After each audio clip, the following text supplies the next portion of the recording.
The city of Ashridge had a secret. It wasn't the sprawling skyline or the labyrinthine alleys that held it, it was the predator that moved unseen among them, leaving a trail of beautiful corpses in his wake.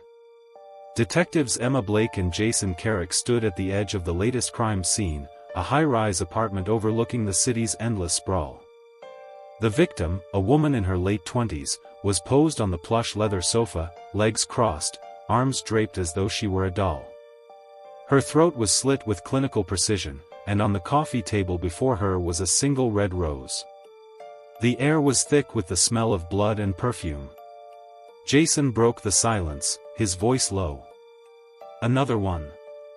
Same profile. Same damn rose.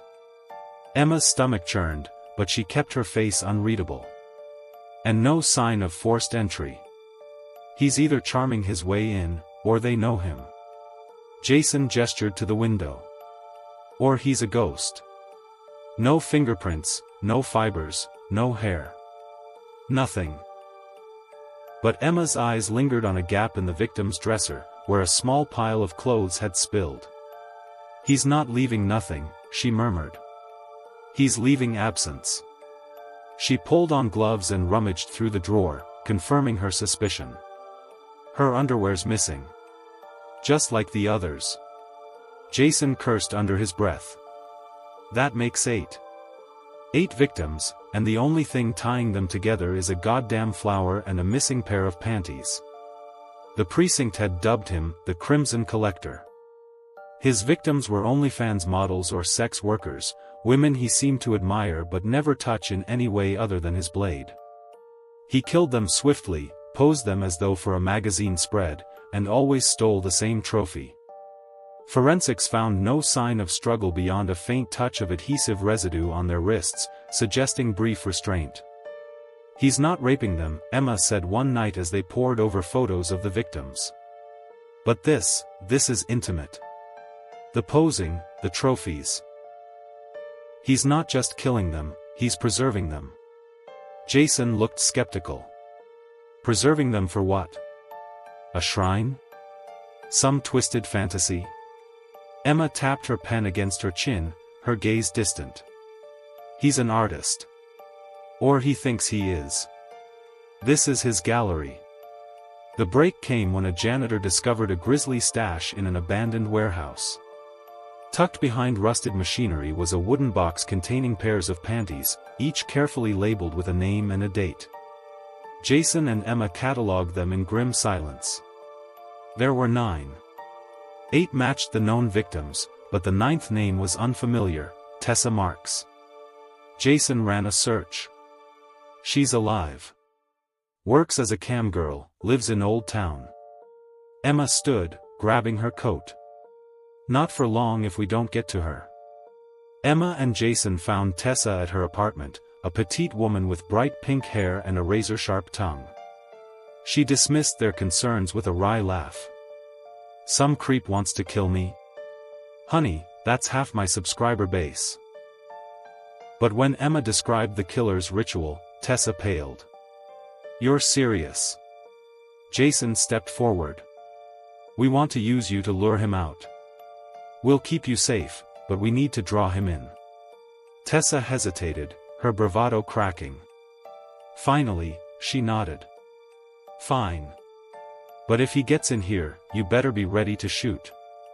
The trap was set, a live stream with Tessa staged as bait.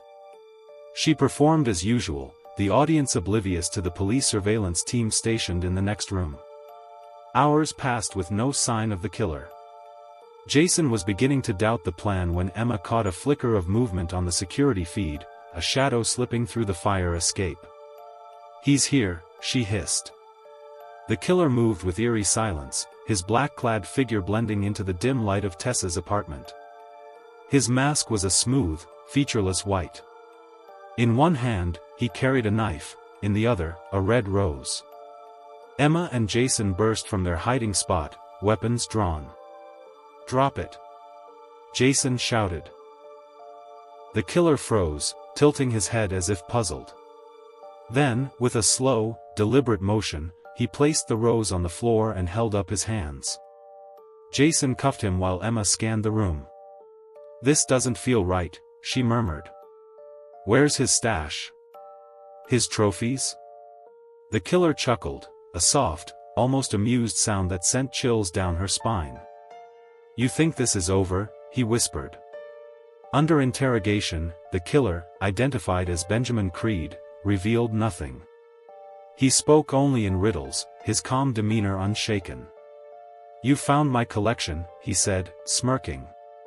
"But not my masterpiece." Emma and Jason scoured his home, his workplace, his life, but the masterpiece eluded them. It wasn't until a week later, when a package arrived at the precinct addressed to Emma, that they understood. Inside was a videotape. It showed Tessa sleeping in her bed. A figure, Benjamin, stood over her, knife in hand. He traced the blade along her cheek, then the screen went black. Tessa was alive. They'd guarded her house relentlessly. But the implication was clear: Benjamin had been inside, even under their watch. "You never caught me," his note read. "You caught what I wanted you to find. See you in the shadows." The Crimson Collector was locked away, but the detectives knew the truth: his mind was still free, his twisted vision unfinished. And the city, restless and sprawling, still hid the dark places where his art might one day take shape again. Weeks passed, but the haunting specter of Benjamin Creed lingered over the precinct like a thick fog. Though securely imprisoned, his calculated words and chilling confidence had left Emma Blake and Jason Carrick unsettled. They knew Benjamin was playing a larger game, and their failure to uncover his masterpiece felt like an unspoken taunt. "He's taunting us," Jason muttered one evening, his eyes scanning the crime board that still displayed Creed's 8 victims. "We stopped the killings, but he's still in control." That video, how the hell did he get in under our watch? Emma stared at the photos of the posed victims, each framed by a red rose. "He's not just a killer, Jason. He's a manipulator. The roses, the trophies, the posing, it's all about control. Even behind bars, he's making us dance to his tune." Jason scoffed, though unease was clear in his voice. "Then we need to break the rhythm." The arrival of another package, this one addressed to Jason, escalated the tension. Inside was a pair of red silk panties, the kind stolen from Creed's victims. A card accompanied it, with a simple note written in elegant script. "For Detective Carrick. A preview of my next chapter. Yours in creation. B.C." Jason's face turned pale as he clenched the card. How the hell is he sending these from prison? Emma snatched the note and examined it. This isn't his handwriting. He's got someone on the outside. A copycat? An accomplice? Jason swore under his breath. Or a protégé.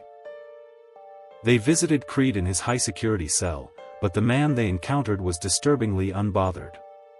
Sitting cross-legged on the cell's single bench, Benjamin Creed smiled as though welcoming old friends. "Detectives," he purred. "How delightful to see you again. How's Tessa? Still dreaming sweetly?" Jason slammed his hands on the table, his voice a growl. "Cut the act, Creed. Who's working for you? Who sent the package?" Creed leaned back, his smile growing. "Oh, Jason. You've misunderstood. I didn't send it. The world sent it to you. You've inspired something magnificent." Emma's voice was ice. "You're lying. You're orchestrating this." Creed shrugged. "You think I need to? You gave me all the publicity I needed. The Collector is a legend now. Legends don't need to recruit, they attract." Emma's stomach turned as his meaning sank in. He wasn't lying. Someone had taken up his mantle. The next victim was found 2 days later in an abandoned theater, her body displayed on the center stage. A single spotlight illuminated her as though she were performing one final act. Unlike Creed's meticulous precision, this kill was sloppy, blood smeared across the stage, bruises on her wrists and neck indicating a struggle. But the signature was unmistakable, a red rose on her chest, and her panties missing. Jason stood in the dimly lit theater, fists clenched. This isn't Creed's work. It's messy. Emma nodded, her mind racing. But it's close enough. Someone wants us to believe it's him. The forensic team found a faint fingerprint on the victim's earring, a break they hadn't gotten with Creed. It led them to a man named Peter Lyle, a failed art student with a history of stalking women online. They arrested him at his apartment, which was littered with amateur sketches of Creed's victims. In interrogation, Lyle broke quickly, his voice shaking as he confessed. He spoke to me through his art. Those women, those poses, they were perfection. He taught me to see the beauty in death. Jason's voice was cold. Creed taught you? From prison? Lyle laughed, a wild, unhinged sound. He doesn't need to speak to me. His work speaks for itself. He's a god. Peter Lyle's confession should have closed the case, but it only deepened the mystery. Back at the precinct, Emma and Jason pored over Lyle's statements. He had mimicked Creed, but the sloppiness of his crime suggested he wasn't fully in control. Lyle's an amateur, Jason said. This wasn't his idea. Creed set this up somehow. Emma was quiet, staring at the evidence. Her mind drifted back to Creed's words during their visit. You've inspired something magnificent. What if this isn't about Lyle, she said finally. What if Lyle is just another piece in the puzzle? Jason frowned. Then what's the puzzle? Emma's eyes darkened. The masterpiece. Whatever it is, it's not finished. Late one night, Emma Blake sat in her dimly lit apartment, her laptop glowing faintly on the cluttered desk. She was replaying old footage of Benjamin Creed's interrogation, searching for some overlooked clue. Her phone buzzed, shattering the silence. The text was from an unknown number. Hello, Detective Blake. Are you ready to see the masterpiece? BC. Her heart raced as another message followed, a video. She tapped it with trembling fingers, and her breath caught in her throat. It was her. The video showed her walking into her apartment earlier that evening, oblivious to the camera trained on her from a dark corner. A message accompanied the footage. All this time, the collector was closer than you knew. Emma felt her blood run cold. Before she could react, the lights in her apartment went out. When Emma woke, her head throbbed, and her wrists ached from the restraints binding them. She was seated in a chair in the center of a cavernous room, dimly lit by a single overhead bulb. The air smelled of paint and decay. Across from her stood Benjamin Creed's protégé, masked and clad in black. On a nearby table sat a red rose and a knife. The figure approached, tilting their head as though studying her. You, the voice hissed, distorted by a voice modulator. You were supposed to be a hunter. But you're one of us. Emma's heart pounded. What the hell are you talking about? The figure held up a phone and tapped the screen. A photo appeared, her younger self, posing provocatively for a professional shot. Her OnlyFans page had been scrubbed years ago, a relic of her desperate college days, but this photo was unmistakable. Emma's mouth went dry. You've been stalking me. The figure laughed softly. You inspired me. A detective with such a delicious contradiction, hunting predators while once being preyed upon by men's desires. The irony is exquisite. Emma strained against her restraints. This is about me? You're killing women because of something I did years ago? The figure shook their head. No, detective. The women were practice. You are the masterpiece. The final touch in Creed's legacy. From the shadows, another voice emerged, smooth, controlled, and hauntingly familiar. I told you, Detective Blake. My masterpiece wasn't finished. Benjamin Creed stepped into the light, his prison jumpsuit replaced by casual black attire. Emma's eyes widened in disbelief. "You're supposed to be locked away," she spat. Creed smirked. "Oh, I was. But even the best locks have keys. And my apprentice here is quite resourceful." The masked figure bowed slightly. "He taught me everything." Creed walked around her, his hands clasped behind his back. "You see, detective, your little secret ties this all together. The women I chose, the art I created, it all mirrored you. The pose, the rose, the trophies. Each one was a step closer to you." Emma's mind raced. She couldn't let them break her, but she couldn't deny her past either. "If you think revealing my past will ruin me, you're wrong. I'm not ashamed of what I did to survive." Creed laughed, his tone condescending. "Oh, detective, it's not about shame. It's about control. You're not here to confess. You're here to complete the cycle." The masked accomplice handed Creed the knife, and he leaned in close, the blade glinting in the dim light. "But I won't be the one to finish it. That honor belongs to them." The accomplice took the knife, their movements reverent. But before they could act, a faint beeping echoed through the room. Emma grinned through her pain. "You didn't think I'd come unprepared, did you?" The beeping grew louder, her GPS tracker, embedded in her badge, which was still pinned to her belt. Jason would have noticed she hadn't checked in and traced her location. Within moments, the sound of sirens pierced the air. The accomplice froze, and Creed's expression darkened. "No matter," he murmured. "We'll adapt." But Emma wasn't waiting for them to adapt.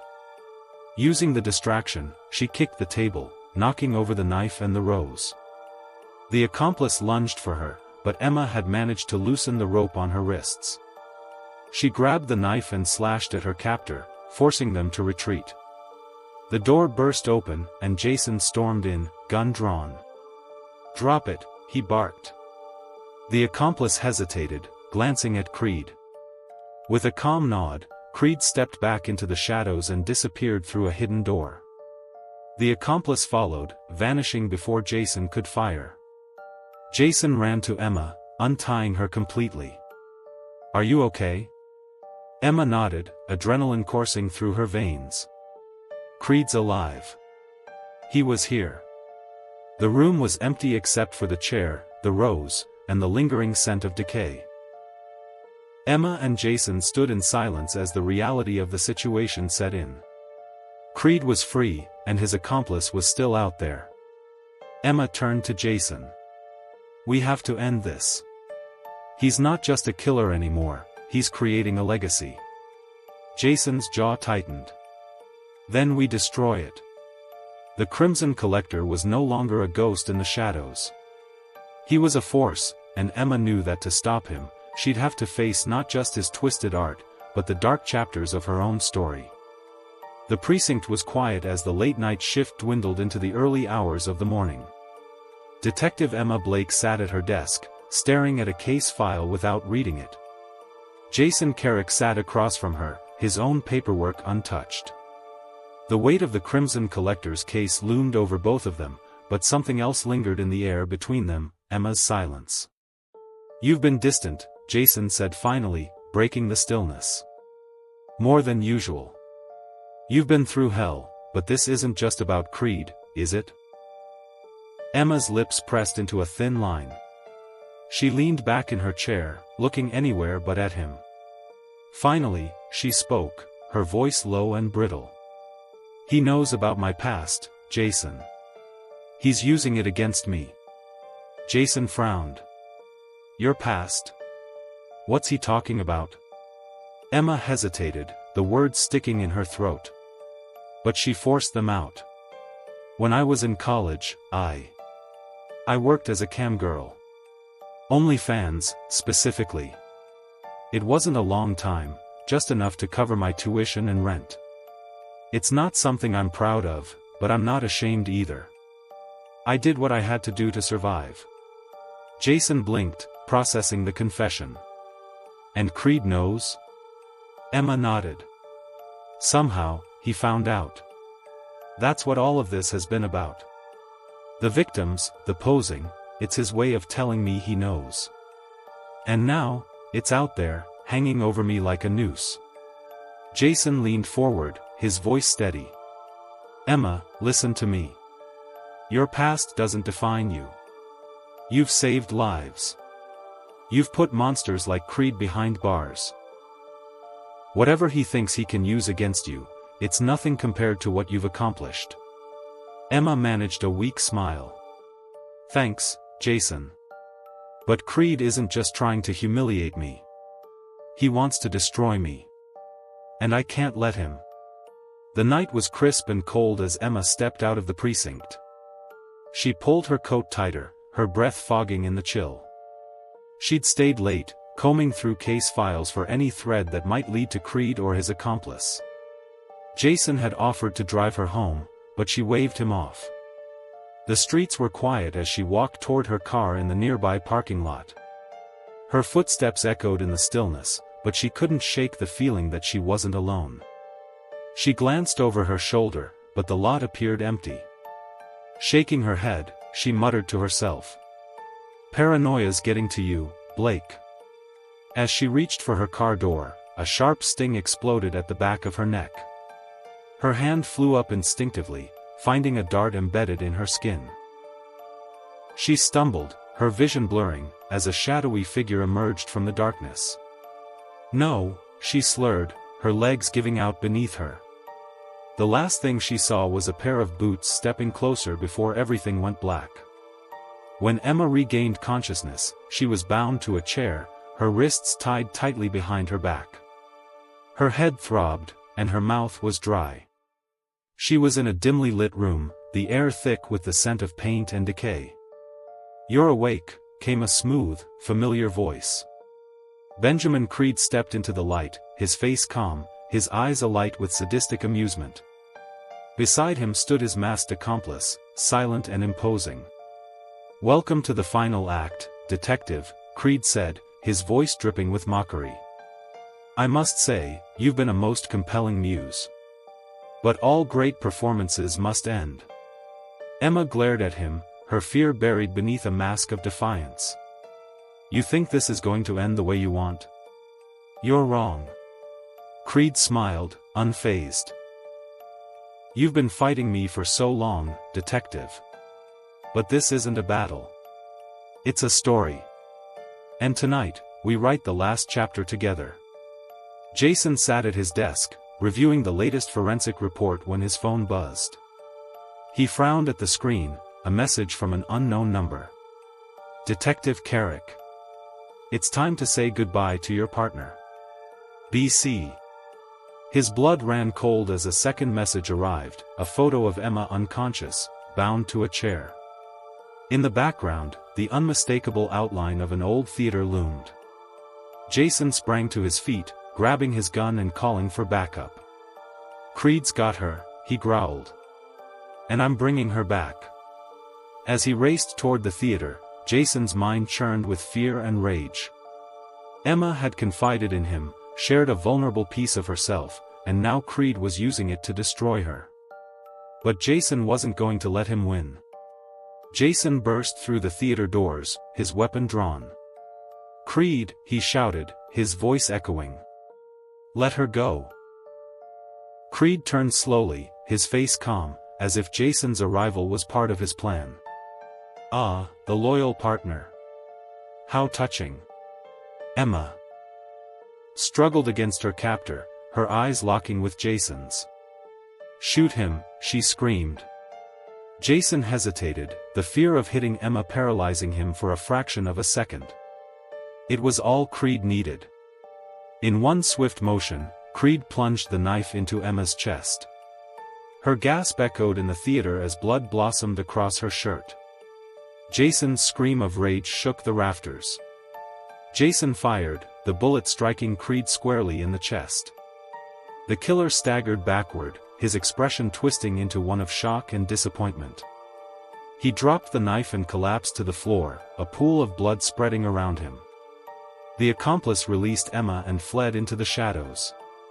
Jason ran to Emma's side, dropping his gun as he cradled her in his arms. Her breathing was shallow, her face pale. "Stay with me, Emma," Jason pleaded, tears streaming down his face. "You're not leaving me." Emma's lips moved, her voice barely audible. "Jason, finish it. Don't let him win." Her body went limp, and Jason let out a guttural cry of anguish. He laid her gently on the stage and picked up his gun, his eyes blazing with fury. He moved through the theater with methodical precision, his grief fueling his determination. Jason found the accomplice in the theater's rafters, trying to escape through a broken window. They turned, their masks still in place, and raised their hands in surrender. "Wait," they pleaded, their voice trembling. "I didn't want this. He made me." Jason didn't hesitate. He fired once, the shot silencing them forever. The body fell to the stage below, landing beside Creed's lifeless form. The aftermath was a blur of flashing lights and hushed voices. The theater became a crime scene, swarming with officers and forensic teams. Jason sat on the steps outside, clutching Emma's badge in his hand. Creed was dead, and his accomplice silenced, but the victory felt hollow. The Crimson Collector had claimed his final masterpiece, and Jason knew he would carry the weight of Emma's death for the rest of his life. As the first rays of dawn broke over the horizon, Jason made a silent vow: Creed's legacy would end here. No imitators, no tributes. The Crimson Collector's story was over. But the scars he left behind would never fade.